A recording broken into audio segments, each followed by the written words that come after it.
Hi, third grade. We are going to continue reading The One and Only Ivan, and we left off on the section titled Old News. So that is where we will begin. When Julia comes, she sits by Stella's domain and watches the new baby. She barely talks to me. Stella doesn't talk to me either. She is too busy nuzzling Ruby. She is cute, little Ruby, with her ears flapping like palm leaves, but I am handsome and strong. Bob trots a circle around my belly before settling down in just the right spot. Give it up, Ivan, he says. You're old news. Julia gets out a piece of paper and a pencil. I can see that she is drawing Ruby. I move to the corner of my domain to pout. Bob grumbles. He doesn't like it when I disrupt his naps. Homework, Julia's father scolds. Julia sighs and puts her drawing aside. I grunt, and Julia glances in my direction.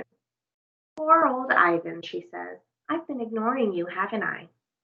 I grunt again, a dignified, indifferent grunt. Julia thinks for a moment, then smiles. She walks over to my domain, to the spot in the corner where the glass is broken.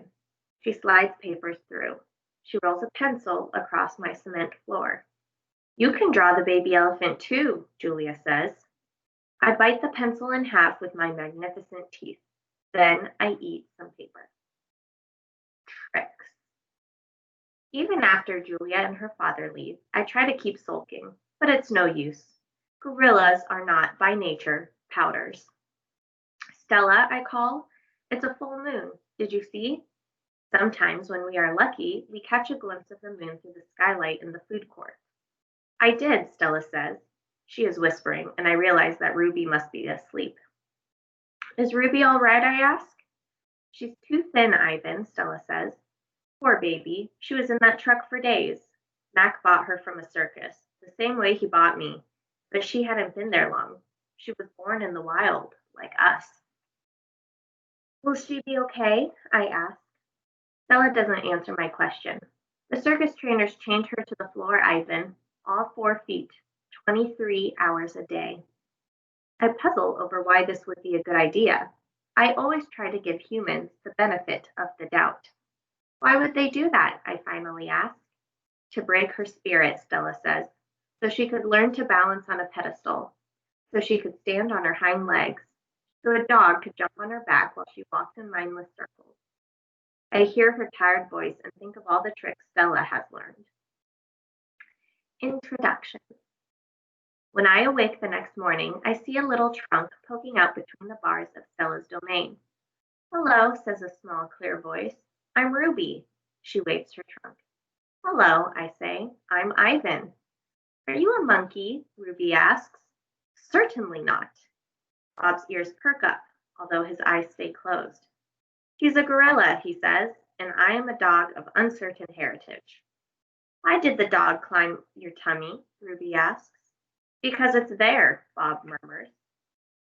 Is Stella awake? I ask.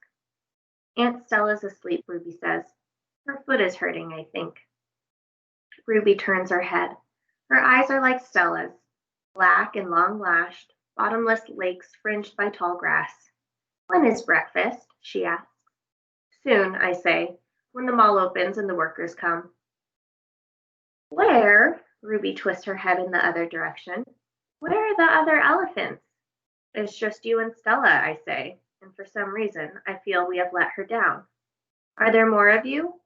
No, I say, not at the moment. Ruby picks up a piece of hay and considers it. Do you have a mom and dad? Well, I used to. Everyone has parents, Bob explains. It's unavoidable. Before the circus, I used to live with my mom and my aunts and my sisters and my cousins, Ruby says. She drops the hay, picks it up, twirls it. They're dead. I don't know what to say. I'm not really enjoying this conversation, but I can see that Ruby isn't done talking. To be polite, I say, I'm sorry to hear that, Ruby. Humans killed them, she says. Who else? Bob asks, and we all fall silent. Stella and Ruby. All morning, Stella strokes Ruby, pats her, smells her. They flap their ears. They rumble and roar. They sway as if they're dancing. Ruby clings to Stella's tail. She slips under Stella's belly. Sometimes they just lean into each other, their trunks twirled together like jungle vines. Stella looks so happy. It's more fun to watch than any nature show I've seen on TV.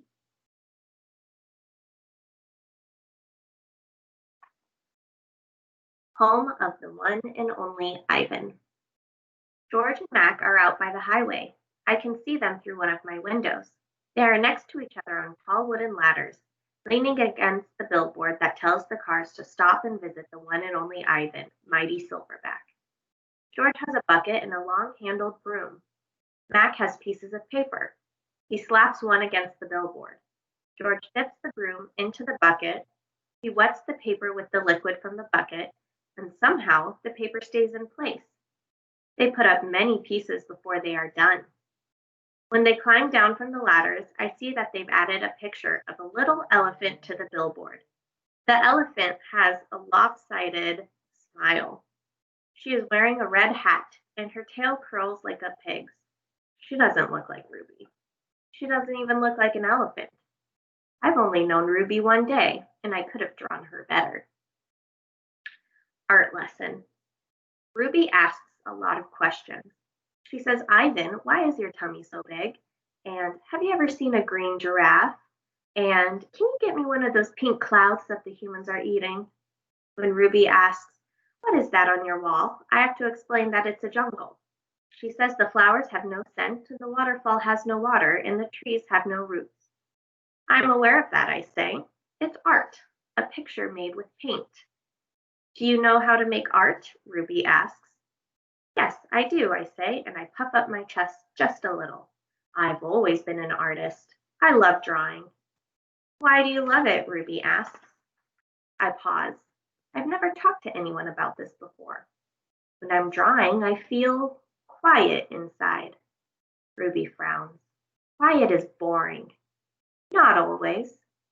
Ruby scratches the back of her neck with her trunk. What do you draw anyway? Bananas, mostly. Things in my domain. My drawings sell at the gift store for $25 a piece with a frame. What's a frame? Ruby asks. What's $1? What's a gift store? I close my eyes. I'm a little sleepy, Ruby. Have you ever driven a truck? Ruby asks. I don't answer. Ivan, Ruby asks, can Bob fly? A memory flashes past, surprising me. I think of my father, snoring peacefully under the sun while I try every trick I know to wake him. Perhaps, I realize, he wasn't really such a sound sleeper after all. Treat. How's that foot, old girl? George asks Stella. Stella pokes her trunk between the bars. She inspects George's right shirt pocket for the treat he brings her every night without fail. George doesn't always bring me treats. Stella's his favorite, but I don't mind. She's my favorite too. Stella sees that George's pocket is empty. She gives George a frustrated nudge with her trunk, and Julia giggles. Stella moves to George's left pocket and discovers a carrot. Nimbly, she removes it. Mac walks past. Toilets plug up in the men's bathroom, he says. Big mess. I'll take care of it, George sighs. Mac turns to leave. Before you go, Mac, George says, you might want to take a look at Stella's foot. I think it's infected again. Darn thing never does heal up right, Mac rubs his eyes. I'll keep an eye on it. Money's tight, though. Can't be calling the vet every time she sneezes. George strokes Stella's trunk. She inspects his pockets one more time, just in case. Sorry, girl, George says as he watches Mac walk away. Elephant jokes. Ivan, Bob, I blink. The dawn sky is a smudge of gray flecked with pink, like a picture drawn with 2 crayons.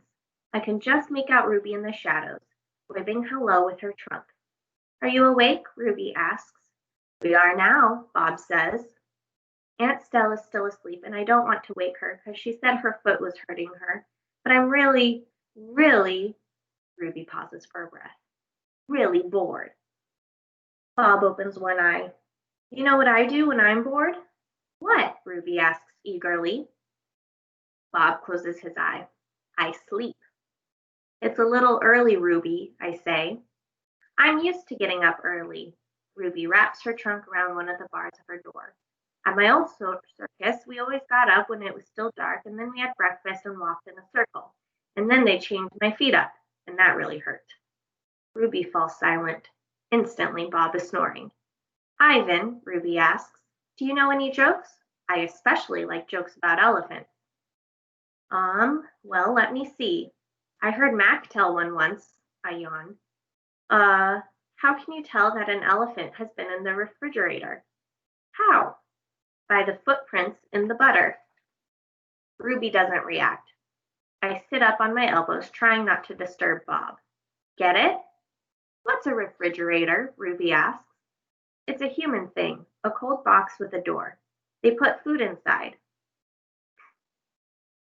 They put food in the door or food in the box? And is it a big box? Ruby asks. Or a little box? I can see this is going to take a while, so I sit up all the way. Bob slides off, grumbling. I reach for my pencil, the one I snapped in half with my teeth. Here, I say, I'll draw a picture of one. In the dim light, it takes me a minute to find a piece of the paper Julia gave me. The page is a little damp and has a smear of something orange on it. I think it's from a tangerine. I try my best to make a refrigerator. The broken pencil is not cooperating, but I do what I can. By the time I'm done, the first streaks of morning sun have appeared in flashy cartoon colors. I hold up my picture for Ruby to see. She studies it intently, her head turned so that one black eye is trained on my drawing. Wow, you made that? Is this the thing you were telling me about before? Art?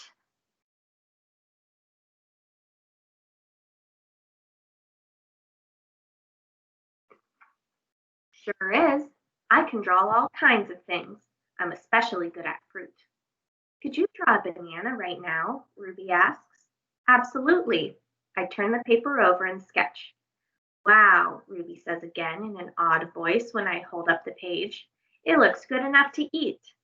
She makes a happy, lilting sound, an elephant laugh.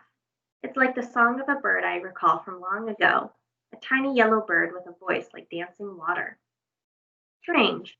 I'd forgotten all about that bird, how she'd wake me every morning at dawn when I was still curled safely in my mother's nest. It's a good feeling, making Ruby laugh, so I draw another picture and another, along the edges of the paper. An orange, a candy bar, a carrot.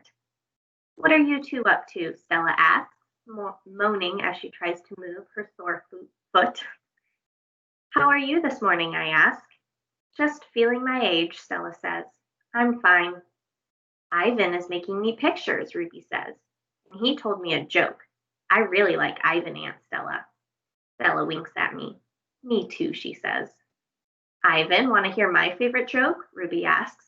I heard it from Maggie. She was one of the giraffes at my old circus. Sure, I say. It goes like this. Ruby clears her throat.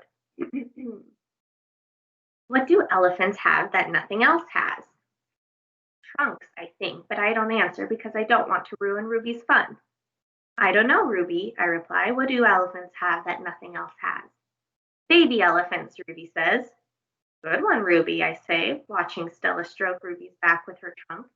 Good one, Stella says softly. Once I asked Stella if she ever had any babies. She shook her head. I never had the opportunity. You would have made a great mother, I told her. Thank you, Ivan, Stella said, clearly pleased. I like to think so. Having young ones is a big responsibility. You have to teach them how to take mud baths, of course, and emphasize the importance of fiber in their diet. She looked away, contemplating. Elephants are excellent at contemplating. I think the hardest part of being a parent, Stella added after a while, would be keeping your babies safe from harm, protecting them. The way silverbacks do in the jungle, I said. Exactly, Stella nodded. You would have been good at protecting too, I said confidently. I'm not so sure, Stella said, gazing at the iron bars surrounding her. I'm not so sure at all. The parking lot. Mac and George are chatting while George cleans one of my windows. George, Mac says, frowning, there's something wrong with the parking lot. George sighs. I'll take a look as soon as I'm done with this window. What's the problem? There are cars in it. That's what's wrong. Cars, George. Mac breaks into a grin. I think things are actually starting to pick up a bit. It's got to be the billboard. People see that baby elephant and they just have to stop and spend their hard earned cash. I hope so, George says. We could sure use the business. Mac's right. I have noticed more visitors coming since he and George added the picture of Ruby to the sign. People crowd around Ruby and Stella's domain, oohing and awing at the sight of such a tiny elephant. I gaze out at the huge sign that makes humans stop and spend their hard earned cash. I have to admit that the picture of Ruby is rather cute, even if she doesn't look like a real elephant. I wonder if Mac could add a little red hat and a curly tail to the picture of me. Maybe then more visitors would stop by my domain. I could use a few oohs and ahs myself. Ruby's story. Ivan, tell me another joke, please, Ruby begs after the 2 o'clock show. I think I may have run out of jokes, I admit. A story then, Ruby says. Aunt Stella's sleeping and there's nothing to do. I tap my chin. I'm trying hard to think. But when I gaze up at the food court skylight, I'm mesmerized by the elephant-colored clouds galloping past. Ruby taps her foot impatiently. I know. I'll tell you a story, she says. A real, live, true one. Good idea, I say. What's it about? It's about me, Ruby lowers her voice. It's about me and how I fell into a hole. A big hole. Humans dug it. Bob pricks his ears and joins me by the window. I always enjoy a good digging story, he says. It was a big hole full of water near a village, Ruby says. I don't know why humans made it. Sometimes you just need to dig for the sake of digging, Bob reflects. We were looking for food, Ruby says, my family and I, but I wandered off and got lost and went too close to the village. Ruby looks at me, eyes wide. I was so scared when I fell into that hole. Of course you were, I say. I would have been scared too. Me too, Bob admits, and I like holes. The hole was huge. Ruby pokes her trunk between the bars and makes a circle in the air. And guess what? She didn't wait for an answer. The water was all the way up to my neck, and I was sure I was going to die. I shudder. What happened then? I ask. I'll tell you what happened, Bob says darkly. They captured her and put her in a box and shipped her off, and here she is, just like they did with Stella. He pauses to scratch an ear. Humans. Rats have bigger hearts. Roaches have kinder souls. Flies have. No, Bob, Ruby interrupts. You're wrong. These humans helped me. When they saw I was trapped, they grabbed ropes and they made loops around my neck and my tummy. The whole entire village helped, even little kids and grandmas and grandpas, and they all pulled and pulled and pulled and Ruby stops. Her lashes are wet, and I know she must be remembering all the terrible feelings from that day. They saved me, she finishes in a whisper. Bob blinks. They saved you, he repeats. When I was finally out, everyone cheered, Ruby says. And the children fed me fruit. And then all those humans led me back to my family. It took the whole day to find them. No way, Bob says, still doubtful. It's true, Ruby says, every word. Of course it's true, I say. I've heard rescue stories like that before. It's Stella's voice. She sounds weary. Slowly, she makes her way over to Ruby. Humans can surprise you sometimes. An unpredictable species, Homo sapiens. Bob still looks unconvinced. But Ruby's here now, he points out. If humans are so swell, who did that to her? I send Bob a grumpy look. Sometimes he doesn't know when to keep quiet. Ruby swallows, and I'm afraid she's going to cry. But when she speaks, her voice is strong. Bad humans killed my family, and bad humans sent me here. But that day in the hole, it was humans who saved me. Ruby leans her head on Stella's shoulder. Those humans were good. Doesn't make any sense, Bob says. I just don't understand them. I never will. You're not alone, I say, and I turn my gaze back to the racing gray clouds. And that is where we are going to stop today. Have a great rest of your day, and I will see all of you soon. Bye.